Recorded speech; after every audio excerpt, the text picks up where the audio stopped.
Hello everybody, it's Andrew Hutchings here, and this video is about what is drug complexing. What are these things that people are doing to increase the bioavailability of medications?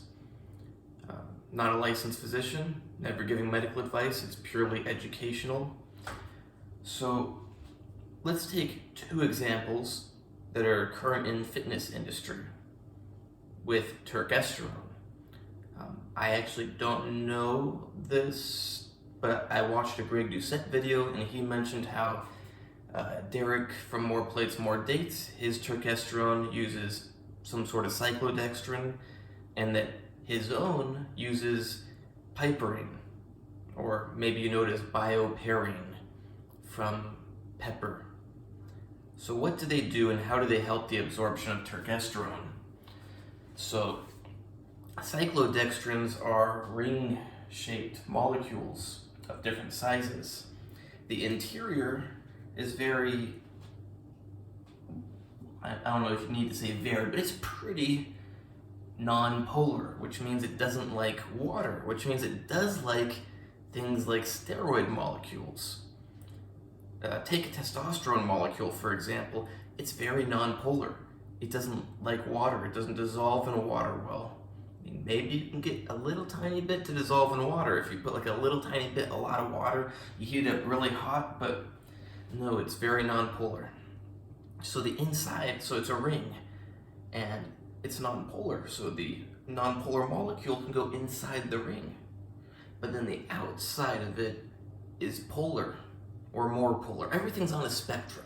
There's not just polar and non-polar. There's more, I don't remember, I said polar or not, yeah, polar and non-polar, so there's a little more non-polar, a little less non-polar, kind of in the middle, a little more polar, even more polar, really polar.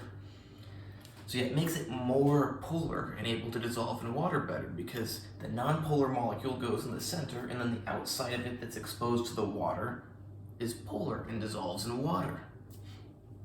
So you get your medication like turkesterone in the middle of it, and now it can dissolve in water, and the human body is water-based. Now, it doesn't just make it absorb, like it doesn't just go in this ring and then go through the cell membranes into your system, get into your blood, and that's that. I thought that when I was like 14 years old. Admittedly, I didn't look into it enough, but yeah, I thought that it did that, but that's 10 years ago. It doesn't do that, and if you look at the structure of the ring, you'd be like, well, how on earth does that go through the cell membranes? It doesn't, and I'm not the world's most renowned expert on the methods that the body takes in cyclodextrins, but they seem to be endocytosed.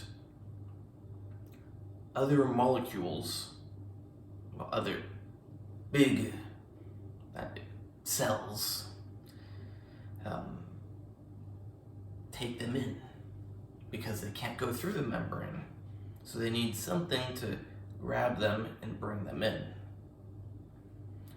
A lot of things don't just go through membranes. Some things need special holes in the membranes to let them through, and the holes open and close, or the holes only allow certain things through. Amino acids don't just go through your stomach. They get taken in by special proteins in your stomach that only take in amino acids and things that they think are amino acids. So yeah, you have like your turkesterone, it goes inside this ring because the inside of the ring is non-polar like the turkesterone, and the outside of it is polar, can dissolve in water. So now you have it solubilized in your stomach, not down here, but up here, and it can be endocytosed into your cells. Cells of your body take it into other parts of your body, and then it gets into your blood and circulates. Okay, so that's one way. Now the other way that's being used right now for turkesterone, and the reason I use turkesterone as an example is I don't know about all the popular sports supplements right now. Most of them are garbage. Turkesterone doesn't seem to be garbage, and it's a product that's using these methods. You don't need to use these methods for vitamin C, for choline, for vitamin D, for zinc. I'm just looking at my vitamin shelf. So yeah, it's used in turkesterone. It's not used in all these other vitamins, so that's why I'm talking about turkesterone. So bioperine, piperine. How does that work? Is it like cyclodextrin? Does it bind to it and allow it to get absorbed better? No, it doesn't. It inhibits enzymes that break down or help the elimination of the drug. And also, there's something else it does.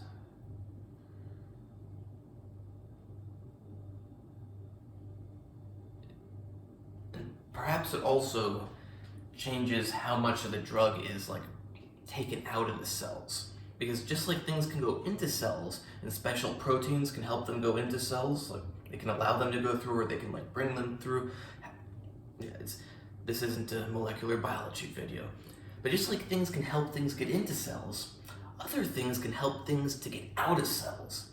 Your cells don't want drugs in them. So they have special things that help get the drugs out. The bioperine helps disrupt that. So your cells can't get as much stuff out. And they disrupt your cell's abilities, well, your whole body's ability to break down the drugs. And the ability to get them out of the whole body.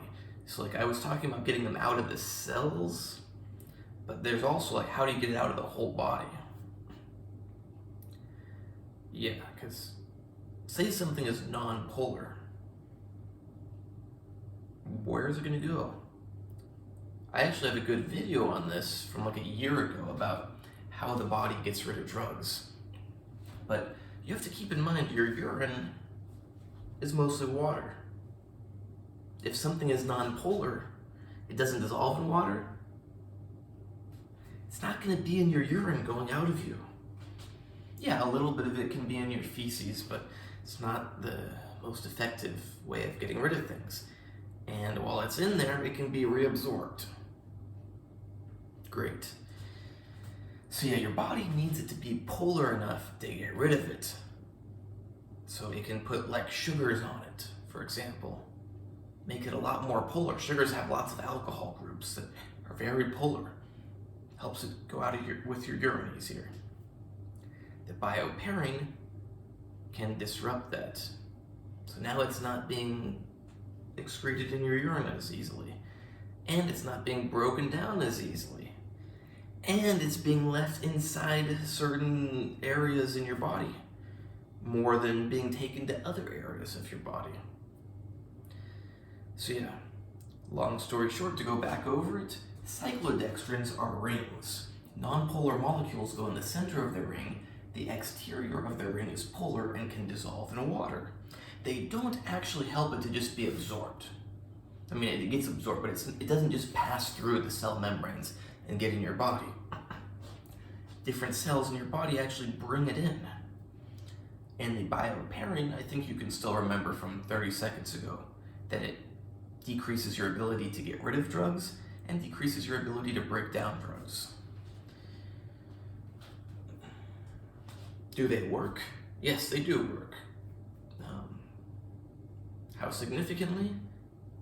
I don't know, but that would also depend on how well the drug can be absorbed initially, because if you have a drug that really is not absorbed at all, and you do one of these things, it's going to make a big difference. Whereas if you have a drug that's already like 90% absorption, why would you do this? It's not going to make much of a difference. Maybe it helps, but maybe if you're already at 90%, maybe you get to 95%. But if you're at like 10%, maybe you get to 40%. And apparently after 10 minutes, the video someday can make more money. So I still have to tell you about my tendinitis book. You can buy my book on tendinitis on Amazon, A Systematic Guide to Defeating Tendinitis.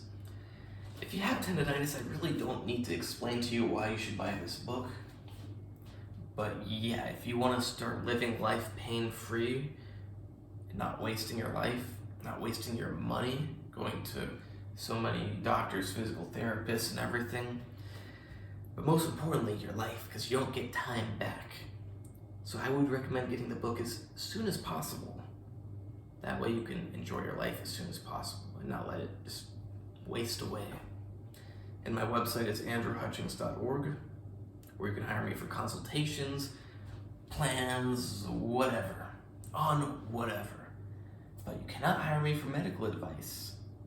Not yet, at least. And remember, it's not medical advice unless I tell you to do it. If I just give you the information, it's medical information, not advice.